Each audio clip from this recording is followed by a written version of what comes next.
kajian Islam. Jadi apa? Kalau seorang yang mengembala domba, antum lihat, antum misalkan punya 1000 domba. Kita bayangkan antum jadi juragan domba. Ya. Si domba disuruh untuk apa? Untuk masuk, dia keluar. Betul? Betul tidak? Si domba disuruh masuk, dia keluar. Disuruh makan, dia lari. Disuruh tidur, dia ngobrol. Ya, disuruh ngaji, dia tidur. Disuruh apa? Disuruh sholat, dia main. Siapa itu? Domba itu mah, bukan antum, bukan. Ya. Jadi para ulama memberikan salah satu faidah. Yang pertama, bahwasanya pengembala itu harus sabar. Menjadi nabi harus sabar. Mengajarkan kepada umatnya. Coba antum bayangin, coba. Kalau umatnya melakukan kesyirikan, tiba-tiba nabi langsung apa? Membawa pedang, langsung gorok. Berarti apa ini? Nabi tidak sabar. Tapi seluruh para nabi sabar. Sampai dikatakan ada seorang nabi yang tidak punya pengikut tapi dia sabar. Seorang nabi yang tidak punya pengikut tapi apa? Sabar. Ada seorang nabi yang 5 pengikutnya, 10 pengikutnya sabar. Jadi jangan katakan kalau ada nabi tidak punya pengikut tidak sabar, tidak. Sabar. Kemudian seorang pengembala domba harus kuat. Coba antum bayangin ya. Lagi apa? Berusaha untuk mengarahkan yang lain, tiba-tiba diseruduk. Betul? Diseruduk dari belakang sama domba. Ya kan? Sama domba. Lagi ngabersi yang lain, tiba-tiba ada yang marah. Nah, siapa itu?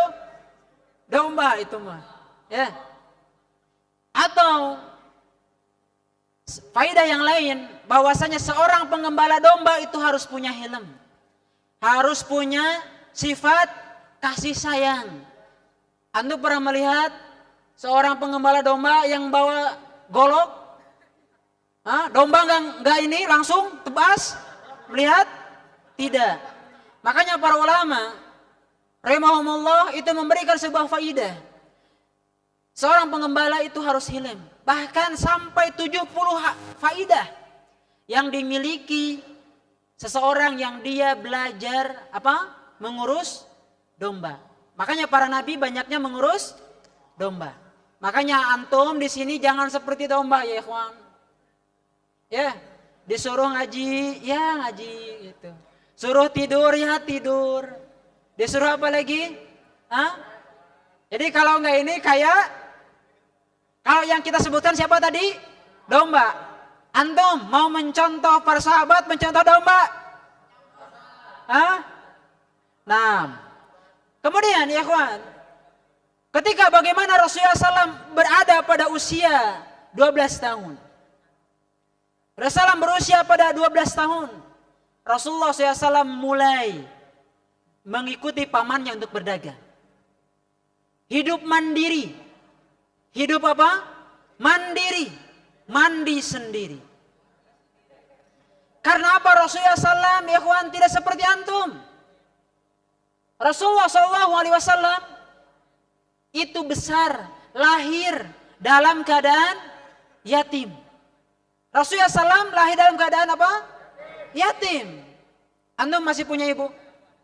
Antum masih punya ibu? Antum punya masih bapak? Rasulullah pernah mengatakan, Raghimanfu, thumma raghimanfu, man adraka walidayhi indal kibar, ahaduhuma au kilaihima, thumma lam yadkhulil jannah. Sungguh celaka. Siapa yang celaka? Adalah di mana seseorang yang dia mendapatkan kedua orang tuanya atau salah satu di antara keduanya, tapi tidak menjadikan dia sebab masuk surga Allah Subhanahu wa taala. Ya ikhwan, di antara kita tidak tahu apakah ketika nanti hari Rabu abi antum masih ada? Kita tidak tahu apakah hari Rabu nanti ibu antum masih hidup. Salah satu tanda bagaimana seorang itu menjadi anak soleh, yakni ketika di hari ini antum mendoakan ibu dan bapak antum, maka antum anak soleh. Tapi kalau tidak mendoakan ibu antum di hari ini, bapak antum di hari ini, maka itu indikasi bahwasanya antum anak durhaka kepada kedua orang tua. Hati-hati, indikasi bahwasanya apa tadi? Bahwasanya antum termasuk anak yang durhaka kepada orang tua. Karena ya kawan, kedua orang tua tersebut adalah apa? Kedua orang tua adalah dua pintu surga. Apabila ibu masih ada, ini satu pintu. Apabila bapak masih ada, ini satu pintu. Apabila dunia ada, maka apa? Dua pintu. Dua pintu wasilah masuk surga. Sekarang, apabila antum mendapatkan kedua orang antum sudah beruban, lihat. Coba lihat kepalanya. Coba lihat kepala abi antum. Coba lihat kepala ibu antum. Lihat ubannya. Lihat ubannya. Akankah dengan mereka bertambah uban, bertambah pula bakti kita kepada orang tua? Akankah bertambah keriput kulit mereka, bertambah khidmat pula kita kepada orang tua? Akankah bertambah usia mereka, bertambah pula bakti kita kepada orang tua? Maka hati-hati, berdoa ya, berdoa kepada orang tua. Rasulullah di usia 12 tahun, Rasulullah SAW itu ya, Rasulullah SAW berangkat bersama pamannya untuk apa? Untuk berdagang.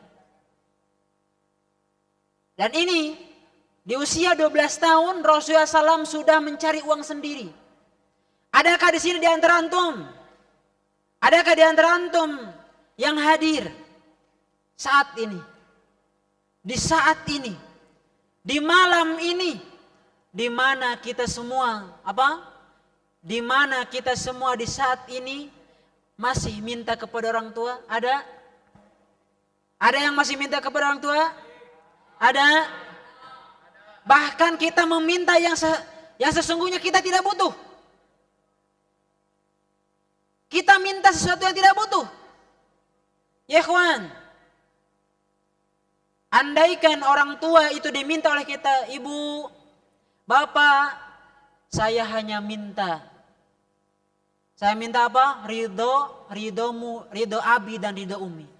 Insya Allah ini menjadi wasilah antum masuk surga Allah Subhanahu Wa Taala. Ya, minta itu ridhonya. Minta ridhonya. Ya.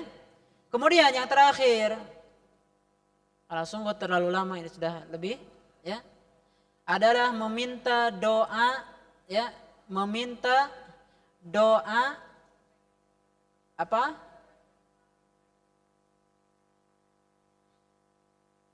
Enggak, beda ini. F5 untuk membesarkan suara.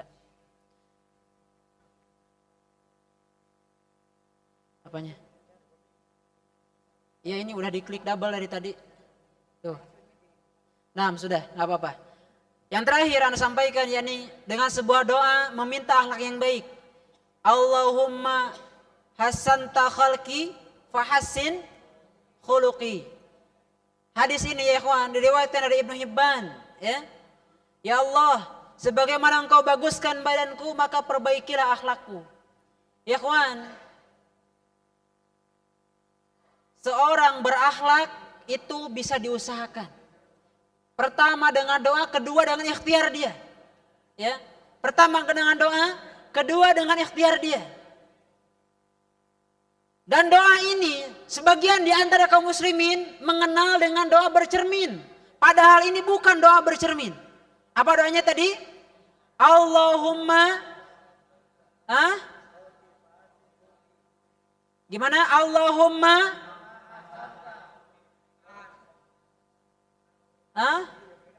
hasan takhalki fahassin khuluqi. Nah, ini riwayat Ibnu Hibban. Jadi bukan untuk apa?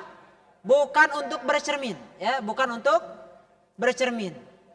Adapun doa yang untuk berlindung kepada dari akhlak yang buruk, yakni Allahumma inni a'udzubika min munkaratil akhlak wal a'mali wal ahwa. Nah, ini doa ketika bagaimana seorang berlindung dari akhlak yang buruk. Anak mohon maaf, ya, ini ngebut sekali sungguh. Tidak cukup waktu ini, ya. Tuh, anak lewatnya banyak sekali, masya Allah. Sampai di sini dulu perjumpaan kita. Ingat ya kawan, yang terakhir. Ingat sebentar, yang terakhir. Ada yang ingin menyampaikan bahwasanya kalau bukan Rasulullah SAW untuk dicontoh akhlaknya, maka siapa lagi? Kalau bukan Rasulullah, maka siapa lagi? Kalau bukan Rasulullah, jangan milih yang lain. Mencontoh akhlak Rasulullah. Jangan mencontoh yang lain. Antum harus bangga menjadi seorang muslim. Imam Al-Barbahari mengatakan, Al-Islam huwa sunnah, was sunnah hiyal Islam. Islam itu adalah sunnah, sunnah itu adalah Islam. Artinya Islam itu adalah petunjuk Rasulullah, Islam itu akhlak Rasulullah, Islam itu perkataan Rasulullah, Islam itu perbuatan Rasulullah, Islam itu segala yang dicontohkan Rasulullah. Berarti segala petunjuk Rasulullah itu adalah Islam. Maka berbangga bahwasanya antum seorang muslim. Berbangga bahwasanya antum seorang muslim. Jangan pernah meniru sebagaimana orang kafir. Man tasyabbah biqaumin fahuwa minhum. Apabila kita meniru sebuah kaum, maka kita akan tergolong kepada mereka. Ya, naudzubillah tsumma naudzubillah. Sampai di sini perjumpaan kita. Ana mohon maaf atas segala kekurangan, dan sungguh ana rasakan ini sangat kurang sekali. Kurang waktu, ya. Dan seterusnya. Ya, antum yang kurang uang. Nah, jazakallahu khair. Subhanaka wa atubu ilaik. Assalamualaikum.